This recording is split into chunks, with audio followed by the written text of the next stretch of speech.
Mientras el gobierno nacional festeja efusivamente luego de la reunión que el secretario del Tesoro estadounidense mantuvo con Javier Milei de apenas una hora, no llegó a una hora, el dólar oficial se estabiliza alrededor de los 1.230 pesos.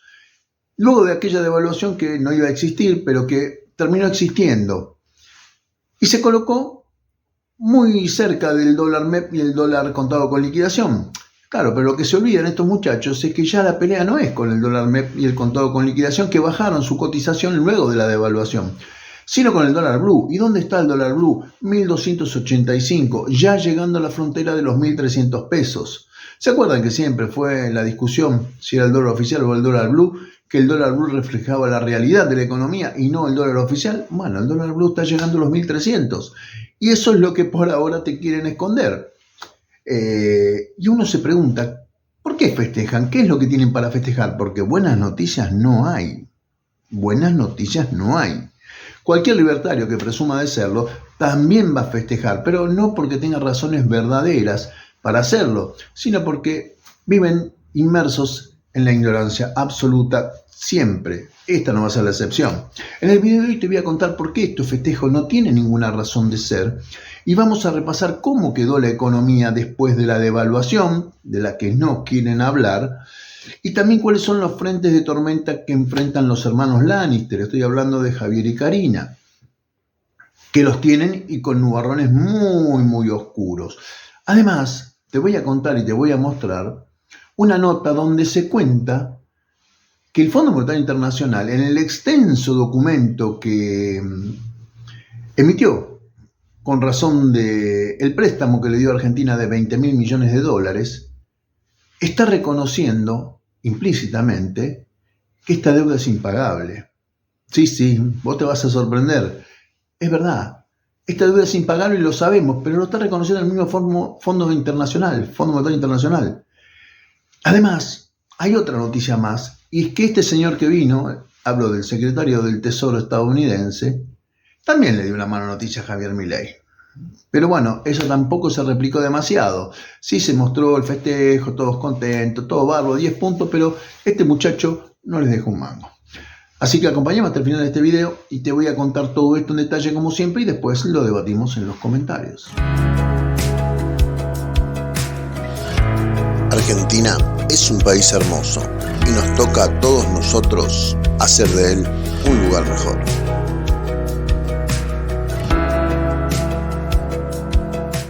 Muy buenas noches a todas y todos. La economía argentina de cada día nos trae sus sorpresas, sus idas y vueltas. Y bueno, el segundo día del debut, de la salida del cepo, vamos a ponerle así, aunque no es real, no hay una salida del cepo, lo que hay es que algunas restricciones se liberaron, muy poquitas, pero claro, lo importante es mostrar que salimos del cepo. Bueno, no, es mentira, las empresas no pueden comprar dólares oficiales como lo pueden hacer sí las personas físicas, que son quienes menos cantidad de dólares compran, ¿no?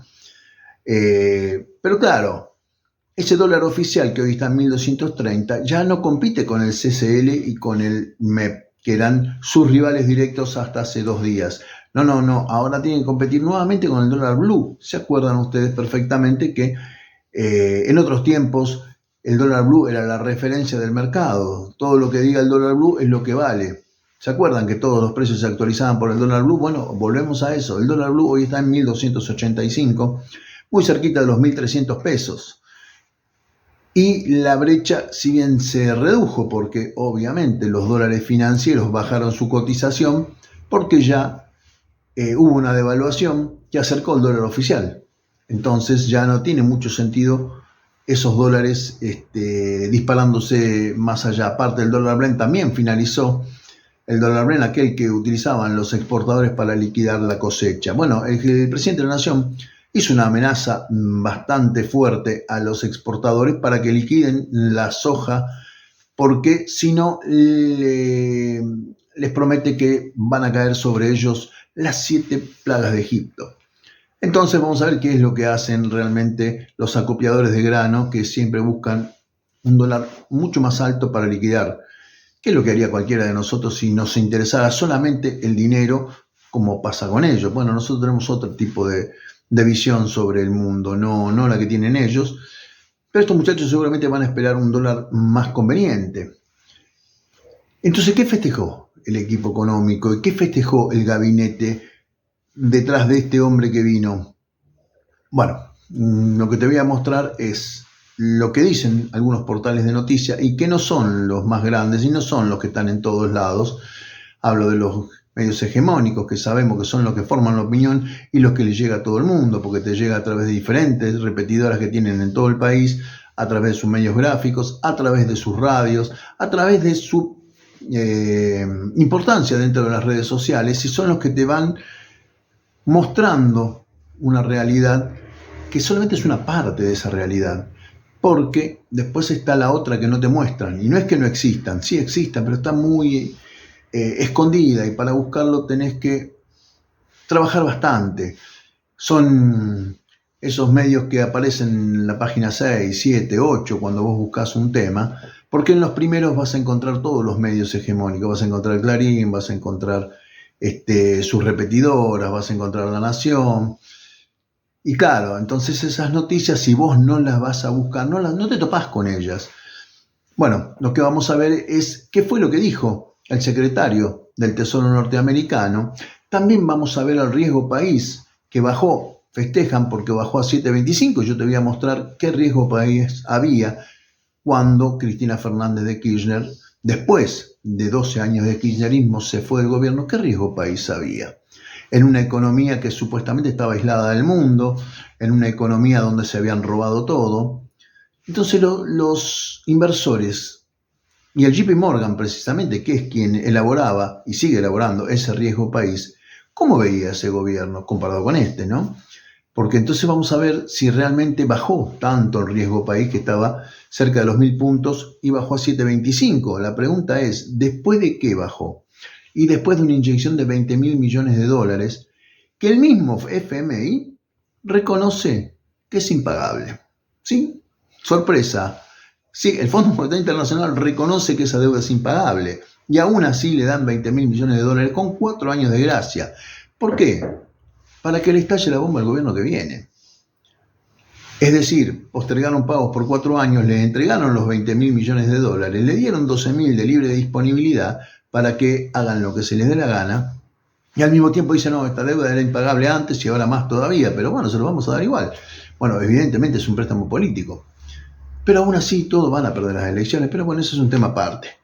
Así que bueno, acompáñame y te voy a mostrar estas 3 cosas que te nombré: el riesgo país, lo que dijo el secretario del Tesoro y el FMI reconociendo que esta deuda es impagable. Así que vamos y lo vemos. Bien, gente, lo que vamos a ver primero es cómo cerró la cotización de los diferentes dólares, y para eso estamos en el portal de Ámbito Financiero. La primera sorpresa: hay varios medios que publican que el dólar hoy no tuvo movimiento, no tuvo casi diferencia con el día de ayer. Sin embargo, subió un 0,05% porque cerró en 1.233,99, 1.234 pesos. Ese es el precio del dólar oficial. Pero lo que vamos a ver ahora en el mismo portal es el riesgo país. Bueno, acá está hasta el día de ayer, que era 896 puntos básicos, y hoy bajó a 725. ¿Es un buen número 725? Bueno, después de la inyección de 20.000 millones de dólares, de la visita del secretario del Tesoro norteamericano, está en 725 puntos básicos. Cuando Cristina Fernández de Kirchner se retira del gobierno, estamos hablando del 10 de diciembre de 2015, ¿cuánto estaba el riesgo país? ¿No? Porque era un gobierno aislado, estaba totalmente aislado del mundo, no había inversiones supuestamente, se habían robado todo, habían matado a un fiscal, no sé cuántas cosas más. ¿Cuál era el riesgo país de Argentina en 2015, el 10 de diciembre o el 9 de diciembre, cuando se fue Cristina Fernández de Kirchner? Vamos a ver, calculo que eran 2.000, 3.000 puntos básicos. No. 9 de diciembre de 2015, 495 puntos.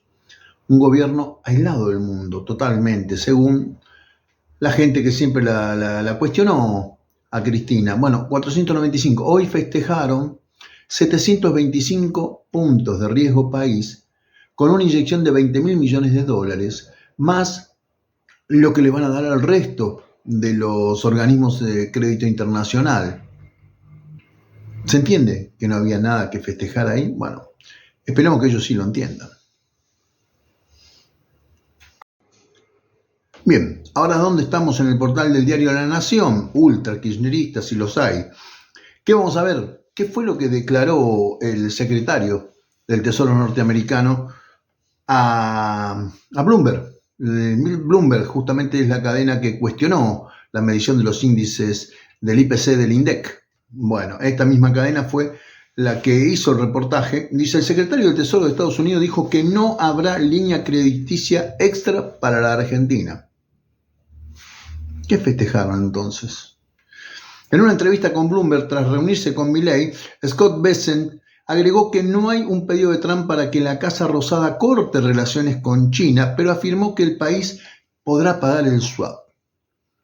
Porque en algún momento Kleiber Carone había dicho que molestaba y mucho esa línea de crédito que se llama swap, que es un depósito del gobierno chino en el Banco Central de la República Argentina, alrededor de 18.000 millones de dólares. Y se entendió aparentemente en el gobierno que querían que cortara ese swap, porque claro, no quieren que hagan cabeza de playa en Latinoamérica y que se replique a otros países. Argentina, su principal socio comercial es China y el segundo es Brasil. Claro, es un problema para un gobierno supuestamente de derecha como este tener que negociar con comunistas. Bueno, aparentemente no es así. El secretario del Tesoro de Estados Unidos, Scott Bessent, dijo que no habrá una línea de crédito extra para la Argentina. Fue en una entrevista que ofreció a Bloomberg el pasado lunes por la tarde desde Buenos Aires, después de la reunión con el presidente Javier Milei. Eso no está bajo consideración, sostuvo. Bessent llegó al país tras un visto bueno del Fondo Monetario Internacional por el acuerdo por 20.000 millones de dólares, con 12.000 millones de dólares de libre disponibilidad para fortalecer las reservas argentinas. Durante la declaración conjunta con el presidente, el funcionario de Trump elogió el rumbo económico de la gestión libertaria. Muy lindo. El presidente de la principal potencia del mundo lo abraza, le tira besos, está todo bárbaro. Manda a su ministro de Economía, que es el secretario del Tesoro. Son unos genios, ustedes son los mejores. La verdad, espectacular todo. Riesgo país 725 puntos. Ya no le creen nada. Por otro lado, el diálogo con el portal estadounidense se refirió al 10% de aranceles que pesan sobre los productos argentinos que se exportan a Estados Unidos. Aclaremos que también hay un 25% a las principales exportaciones de Argentina, que es acero y aluminio, que ese no se tocó. Y no descartó una posible reducción, pero puso al país en la misma línea que el resto del globo. O sea, bailar en la Casa Blanca, abrazarlo, mirarlo embelesado como un nene que ve a Messi, no sirvió de nada, porque tiene exactamente la misma tasa que Brasil, que Colombia, que Chile, que tiene gobiernos de izquierda. ¿De qué le sirvió todo eso entonces? ¿De qué nos sirvió a nosotros? Absolutamente de nada. Todo depende de varios obstáculos, dice: barreras arancelarias y no arancelarias, manipulación cambiaria y subsidios. Bessent dijo que sea una condición, no dijo que sea una condición de Estados Unidos que la Argentina termine su relación financiera con China.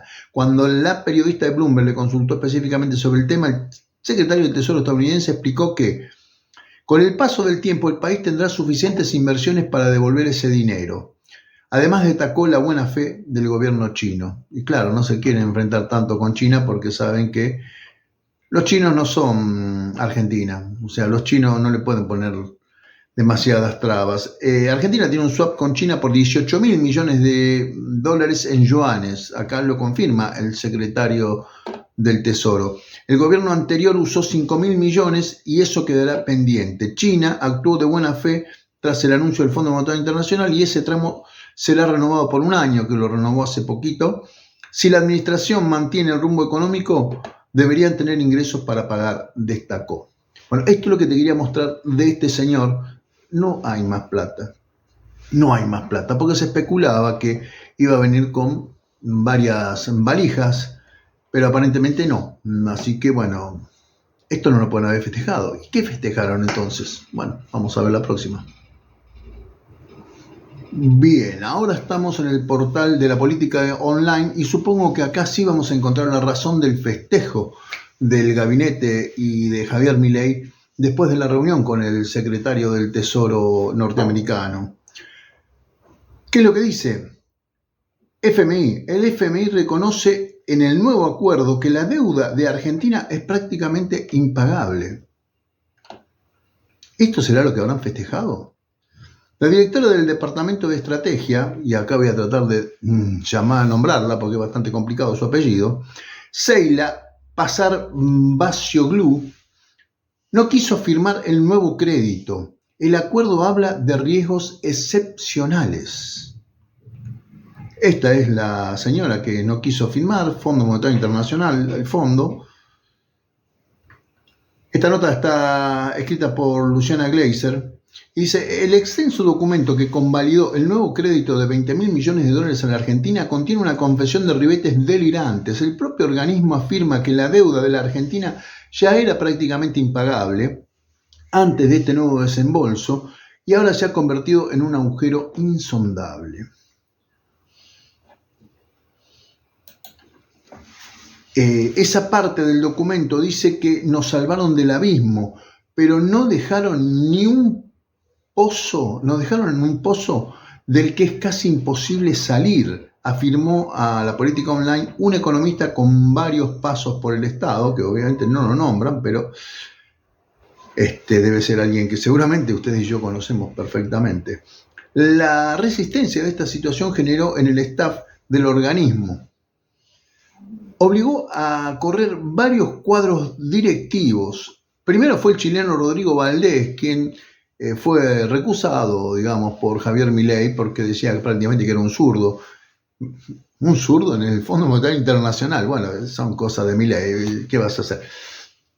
Que como director del hemisferio occidental era quien naturalmente debía conducir el caso argentino. Valdés es un crítico consistente del hiperendeudamiento de Argentina que favorece el fondo.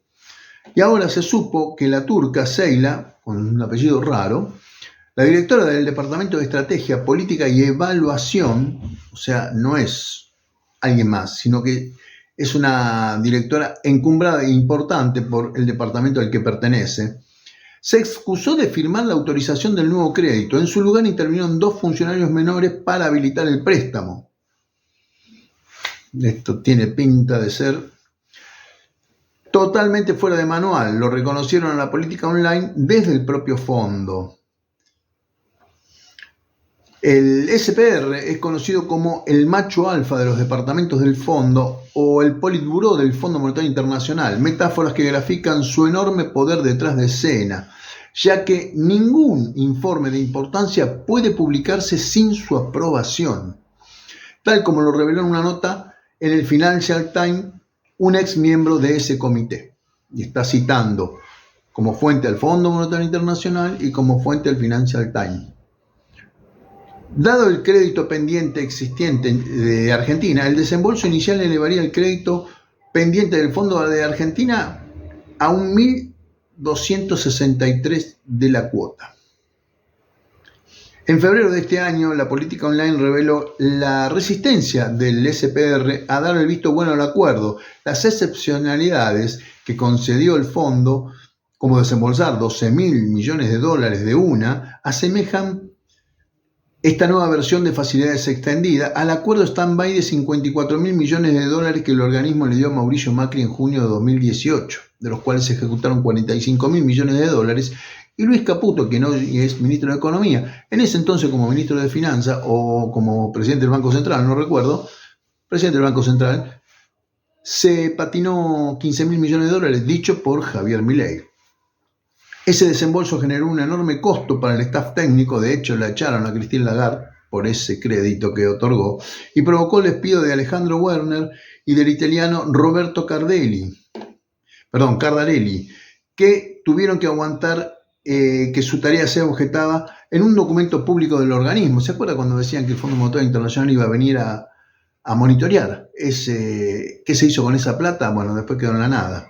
Lo llamativo es que aún sin la firma de Pasar Bacioglu, el SPR alerta en la letra chica del acuerdo sobre el riesgo del Fondo Monetario Internacional a la mayor exposición a la Argentina de su historia. Se proyecta que el crédito máximo del fondo a la Argentina, suponiendo que los desembolsos se realicen según lo programado, alcance en el 2026 el equivalente al 1.352% de la cuota. Esta sería la mayor exposición del fondo en términos absolutos de la historia. El personal técnico considera que la capacidad de Argentina para reembolsar al fondo sigue sujeta a riesgos excepcionales que dependen fundamentalmente de las medidas políticas tempranas y de la implementación sostenida del plan de estabilización para alcanzar los objetivos de acumulación de reservas. Ojo acá, porque a Fantino, Javier Milei dijo que no le interesaba acumular reservas. Y acá habla justamente, entre los objetivos, la acumulación de reservas. Bueno, acá tenemos un problema bastante serio.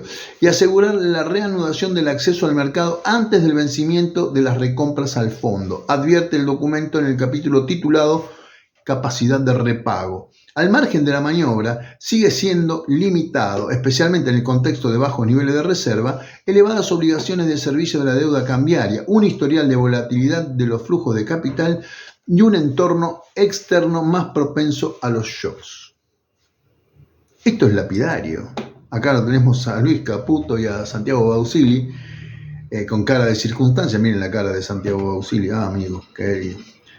Bueno, esto no puede ser tampoco lo que hayan festejado. Entonces, ¿qué festejaron? Bueno, termina el video y yo no les digo qué fue lo que festejaron. Yo creo que no fue un festejo eso. Ese es el estado delirante en que se encuentra el gobierno y el equipo económico principalmente. Necesitan festejar algo aunque no tengan ganas de festejar. Y dijeron, vamos a festejar y después veremos qué. No hay razón para festejar, no hay nada para festejar. Ni ellos ni nosotros, mucho menos, que ahora nos tenemos que comer la inflación del mes de abril, que seguramente va a ser más alta que el 3,7 de marzo. Y ya sabemos que además ese número está subvaluado porque Bloomberg, que es quien recogió el testimonio del secretario del Tesoro, ya dijo que la medición de estadísticas del INDEC es obsoleta y que está hecho a propósito para lograr un rédito electoral. Es decir, que lo que nosotros vamos a sentir el impacto en el bolsillo, si fue un 6% el aumento de los alimentos, que es lo que se lleva la mayor parte de nuestro sueldo, ¿cuánto será en abril? Porque no es que el dólar queda acá, Ya les dije, 1.285 el dólar blue. Va llegando a los 1.300. La banda está en 1.400. Supuestamente no pueden intervenir hasta los 1.400. Algunos economistas están diciendo que el Banco Central sí intervino. No sé de qué manera, no lo puedo explicar, entonces por eso no lo tiro como una noticia confirmada. Sí está interviniendo, a pesar de que no debería hacerlo. Y hasta los 1.400 no va a intervenir. Quiere decir que vamos a llegar a esos 1.400. Y ahí van a empezar a vender reservas, las reservas de libre disponibilidad que le dio el Fondo Monetario Internacional y que creo que llegaron a 36.000 millones de dólares, las reservas brutas del Banco Central, y creo que quedaron en cero, porque estaba en negativo en 12.000 millones de dólares, casualmente. Lo curioso y lo peligroso es que esas reservas que entraron son para los pagos para el Fondo Monetario Internacional, que tienen en los próximos años. Y si se las llegan a gastar para mantener el dólar a 1.400, ¿con qué vamos a pagar? Qué buena pregunta, ¿no? Bueno, hasta acá llegamos con el video de hoy. Esto es lo que festejaron estos muchachos. Muchas gracias por acompañarme hasta el final. Por supuesto, los espero en los comentarios para debatir. Seguramente mañana miércoles tenemos el vivo solo para suscriptores, así que los espero mañana miércoles también. Saludos a todas y todas y nos encontramos muy cerquita.